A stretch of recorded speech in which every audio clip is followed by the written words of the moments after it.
متأكدة بعد ما تجربي كيكة المربى مش هتعملي أي أنواع من الكيك تاني. طعمها حلو قوي، متشربة كده حرفيا زي حتة الجاتوه. هتعمليها كده في دقايق وانتي واقفة، وأحلى ما فيها إن احنا هنعملها ما شاء الله حجم عائلي، يعني هتكفيكي عشاء وكمان فطار توفيرا للوقت. أنا حاسة بيكي إن خلاص جبت آخرك وخلقك كمان ده من كتر وقفة الصبح وحشو في سندوتشات المدارس، فجاية النهاردة أقدملك وصفة سريعة. فيلا كده بينا نقول بسم الله ونبدأ سريعا. أول حاجة احنا هنجيب الصينية اللي هنخبز فيها الكيك، ودي هتكون اكبر صينية في الصواني المدورة او المستطيلة اللي بتكون مقاس 32 او 30 حسب الطقم بتاعك. حطيت لها كده مادة دهنية، بعد كده هحط معلقة ونص كبيرة من الدقيق وبطنتها كويس جدا وركنتها على جنب. ويلا احلى حاجة واسرع حاجة شفشق الخلاط. عندي كده هجيب الشفشق بتاع الخلاط، هنزل ب3 حبايات من البيض. هقولك كل مكون برضو زي ما احنا متعودين هيتضرب قد ايه بالظبط. بعد كده هننزل عليهم بكيسين من الفانيليا، بشر ليمونة صغيرة علشان يشيل الزفارة بتاعة البيض. تمام كده زي الفل. بعد كده نغطي الشفشق بتاعنا ونضربه لمدة دقيقة واحدة بس. ولو ان انا كده كده كنت مكسلة فقلت يا بنت صوري وحضري معاهم، فهحضر معاكم مباشر كده كل المقادير. اهم حاجة الكوباية اللي هتستخدميها لكل المقادير. هنحضر تاني حاجة وهي هتكون كوبايتين من السكر. الكوباية اللي هتستخدميها بكرر تاني تستخدميها لكل المقادير. نزلنا كده بالسكر في شفشق الخلاط وهسيبه بالظبط يضرب لمدة 4 دقايق عشان السكر يكون داب معانا تماما. بعد ما يعدي دقيقتين من ضرب السكر ابدأي دلوقتي شغلي فرن البوتاجاز على درجة حرارة متوسطة. عدى ال4 دقايق بتوع السكر، نزلت كمان بالزيت وضربته لمدة دقيقتين فقط. بعد كده هننزل بكوبايتين من الحليب الدافي، اهم حاجة يكون دافي معانا، وهنضربه لمدة دقيقة واحدة بس علشان الحليب دايما بيكون تقيل فممكن يهبط لنا اللي احنا عملناه كله. كده خلاص خلصنا الضرب، حاجة كده سهلة سريعة حرفيا وانت واقفة كده في دقيقتين 3 هتعمليها. نجيب بقى السائل ده كله وننزله كده ما شاء الله في بولة، وعندي كده مقدار الدقيق هنزل بيه كوباية بكوباية، مش هنزل بيه كله مرة واحدة. وانا كمان بنزل بيه على الخليط بنخله علشان ساعات بيكون في شوائب كده وحاجات مكلكعه. وهنضرب في اتجاه واحد، مجرد ما تشوفي ان الدقيق اختفى هتوقفي ضرب على طول. ودلوقتي ننزل بالبركه التانية اللي هي الكوبايه التانية من الدقيق برضو كده على المنخل او المصفى، وبرضو هنضرب في اتجاه واحد لحد فقط الدقيق ما يختفي قدامك، ما تبالغيش في الضرب علشان ما تربيش عرق للكيكه فتلاقيها مخبوزات في الاخر.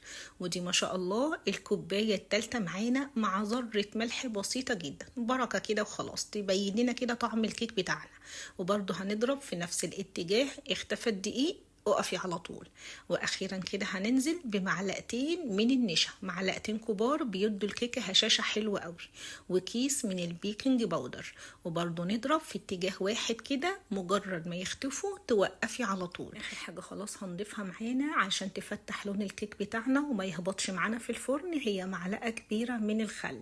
وبرضو بضرب في نفس الاتجاه، وكده خلاص الخليط بتاعنا بقى جاهز. نجيب بقى الصاج بتاعنا او الصينيه ونصب كده فيها الخليط بسم الله. بعد كده هندخله زي ما قلنا رف اوسط، واحنا كده كده كنا مشغلين الفرن على نفس درجة حرارة الكيك اللي هيدخل فيها. قبل ما ندخل الصينية الفرن نديها كده خبطتين. بعد كده دخلناها رف اوسط، ما نفتحش الفرن قبل 40 دقيقة. حطيها في الفرن ونسيها يا قلبي بالله عليكي. تمام كده زي الفل. بعد ما عدى 40 دقيقة فتحت عليها بختبرها بأطراف صوابعي، لقيت ان هي ماسكة نفسها من فوق. على طول هنبدأ نطلعها من الفرن. تمام كده زي الفل. حابه ان انت تديها كده تشميعه تحت الشوايه، افتحي الشوايه دقيقه وخلاص، لكن انا ما فتحت الشوايه، هي ما احتاجتش ما شاء الله، حمرت نفسها بنفسها، يعني انا شغلت من تحت فقط. بعد ما خرجت من الفرن غطيتها بفوطه، سبتها كده تهدى شويه. بعد كده بحب قوي اغطيها بالراب، بتوحد لون الكيك عندي وبتديله لون ذهبي حلو قوي. نعمل ايه بقى دلوقتي؟ نسقيها كده طعم حلو. اي مربى ولادك بيحبوها تبداي تدهني وش الكيك بيها. وهنا كان عندي جوز الهند انا محمصاه، تحمصيه بقى في طاسه على النار، او بعد ما تطلعي الكيك تفرشيه كده في صاج وتحطيه في سخونه الفرن يتحمص مع نفسه اللي انت عايزاه. رشيته كده على الكيك من فوق، وبعد كده هبدا ان انا اقطعها، والمفروض ان احنا نسيبها كمان شويه تتعتق كده من طعم المربى وجوز الهند اللي احنا حطيناه. بس انا هوريكم دلوقتي شكلها عامل ازاي، وكمان شويه شكلها بيكون عامل ازاي. حاجه كده مش محتاجه غير كوبايه شاي بحليب. هنا بقى المقطع ده بصوره لكم بعدها تقريبا بساعتين كانت المربى كده اتشربت جوز الهند وكانت طعمها خطير. حقيقي اتمنى تجربوها، وهستنى رايكم في التعليقات. يلا بسرعه نشوف ألذ واحلى كيكه شوكولاته. ليه تعملي كل حاجة لوحدها لما ممكن نعملها كلها مرة واحدة ونطلع منها كمان الصوص بتاعها؟ يعني الصوص النهاردة هيكون منها فيها، وكمان هنعملها ببيضتين وبس. يلا كده سريعا نقول بسم الله ونبدأ مع بعض ألذ وأنجح كيكة شوكولاتة ممكن تعمليها، وهمشي معاكي كل الخطوات واحدة واحدة. السلام عليكم، ويلا كده سريعا مع بعض. اتفقنا قبل كده طالما هنعمل كيكة يبقى لازم أهم حاجة أحضر الصينية قبل ما أشتغل في أي حاجة فيها. عندي كده الصينيه هدهنها دهنه سمنه او زيت او زبده اللي موجود عندك. وبما ان دي كيكه شوكولاته فمش هينفع ان احنا نبطن الصينيه بدقيق، فهنبدا نجيب معلقه كبيره كده من الكاكاو وهبدا ارشها بالشكل ده. حاولي ترشيها في اي مصفى علشان دايما بيكون في تكتلات صغيره كده. بعد كده حركتها في الصينيه زي ما انتوا شايفين، ونديها كده خبطه ونركنها على جنب. عندي بعد كده في الخلاط هنزل بسم الله بكوبايه كده من الحليب، والنهارده هنشتغل بسكر وزيت التومين. اخدنا كوبايه حليب، كمان كوبايه كده من السكر. الكوبايه اللي هتعايري بيها كل المقادير. وادي كمان زيت التومين اخدت كمان منه كوبايه، وكانت اخر بركه جوه الازازه.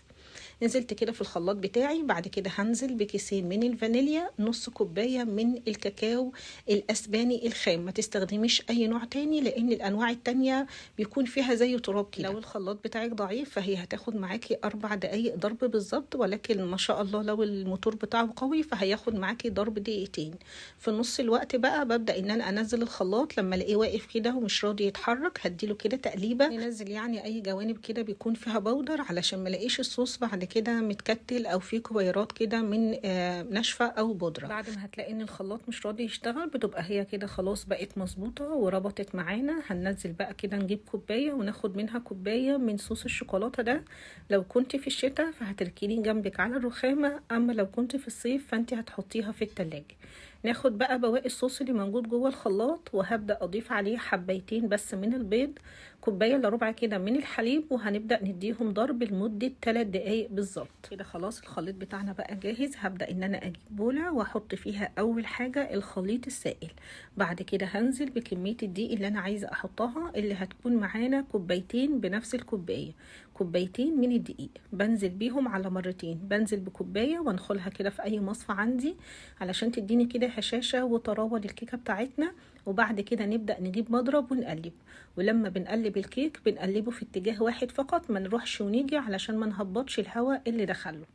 تمام. وكمان ما نبالغش في ضرب الدقيق علشان ما يعملكيش عرق جوه الكيكه فتلاقيها مستويه وحلوه جدا، بس كده تيجي تاكليها تلاقيها او تحس ان هي معجنه.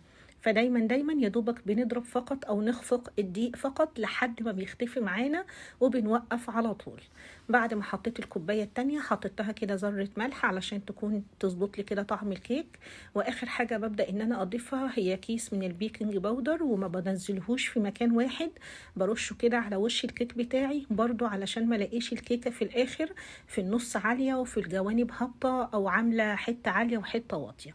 برشها كده على الوش، وبرضو ببدأ ان انا اضرب بالمضرب لحد فقط ما يختفي معايا البيكنج باودر، وبوقف على طول. اخر مكون هضيفه ده اساسي جدا معانا هو تلت كوباية من المية السخنة. شايفين البخار اللي طالع منها عامل ازاي؟ دي بقى بتضمنك بفضل الله ان الكيكة عمرها ما هتهبط ابدا مهما حصل جوه البوتاجاز. وبما ان الكيكة الشوكولاتة ما ينفعش ان انا احط لها لا خل ولا كمان ليمون، فالمية دي بتعمل لي نفس النتيجة بالظبط. وبالمضرب هنا برضو هتضربي لحد فقط المية ما تختفي معاكي.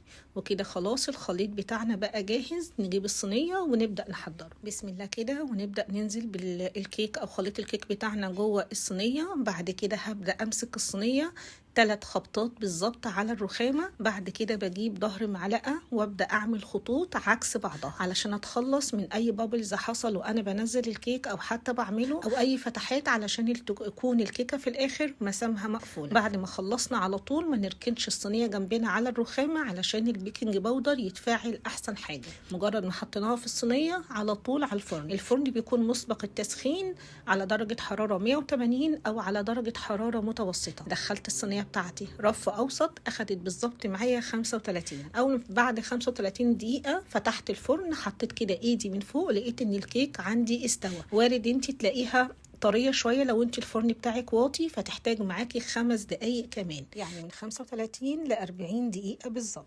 اول ما خرجت معايا من الفرن مش هشتغل فيها خالص، هبدأ ان انا اغطيها واسيبها لحد ما تبرد معايا تماما. بعد ما هتكون باردة خالص هبدأ ان انا اجيب كوباية من الحليب، ضيفة لها معلقة صغيرة او معلقة كبيرة حسب ما انت تحبي من السكر، وهبدأ ان انا اسقي بيها الكيك. هسيبها دقيقتين بالظبط. بعد كده هبدأ انزل بصوص الشوكولاتة اللي احنا كنا راكنينه على جنب من شوية. ولا كلتيه اعترفي اعملي غيره. المهم بألف هنا. هنبدأ نحط كده على وش الكيك. كيكة الشوكولاتة دي او الطريقة دي بالذات من الحاجات السهلة جدا اللي في حرفيا في 10 دقايق بتكوني خلصتي منها. واللهم بارك بتنفع خصوصا كمان في الشتاء، ايام الدراسة، الامتحانات. قطعة كده لابنك او بنتك مع كوباية شاي بحليب، يعني تهيئي لهم كده الجو شوية. ربنا مع اولادنا جميعا. كده خلاص المفروض ان انا اسيبها دقيقتين بس كده، برضو ان الشوكولاته كده تتساوى من فوق. ممكن تقدميها على طول برضو براحتك، بس هي 10 دقايق هتكون حلوه قوي. زي انتهى بقى كده بحتت الكرز اللي انا محتاره اوديها فين ولا فين. نخلص تصوير ونشيلها ان شاء الله. المهم ده بيكون بقى شكلها. تعالوا كده ناخد قطعه كده منها ونشوف شكلها القمر بيكون عامل ازاي. طعمها حقيقي بيكون خفيف جدا. الاولاد حقيقي بيعشقوا النوع ده من الكيكات. كده بعد ما خليتها في التلاجة ربع ساعة تحسوا كده ان الشوكولاتة او الصوص بتاع الشوكولاتة من فوق اتشمع وبقى ليه لمعة كده حلوة قوي. فانت خليها في التلاجة 10 دقايق. بعد كده قدميها بألف هنا. وبكده خلاص الفيديو خلص. وما تنسيش ان انا هسيبلك لينك تطبيق حلو جدا ازاي تتحكمي في تليفون ابنك من تليفونك انت، ازاي تقفلي عليه اي تطبيق انت شاكه ان هو ممكن يأذيه، وكمان ازاي تشوفيه وهو رايح الدرس وكمان جاي من الدرس. هسيبلك اللينك ده في اول تعليق. الفيديو خلص. مع السلامة.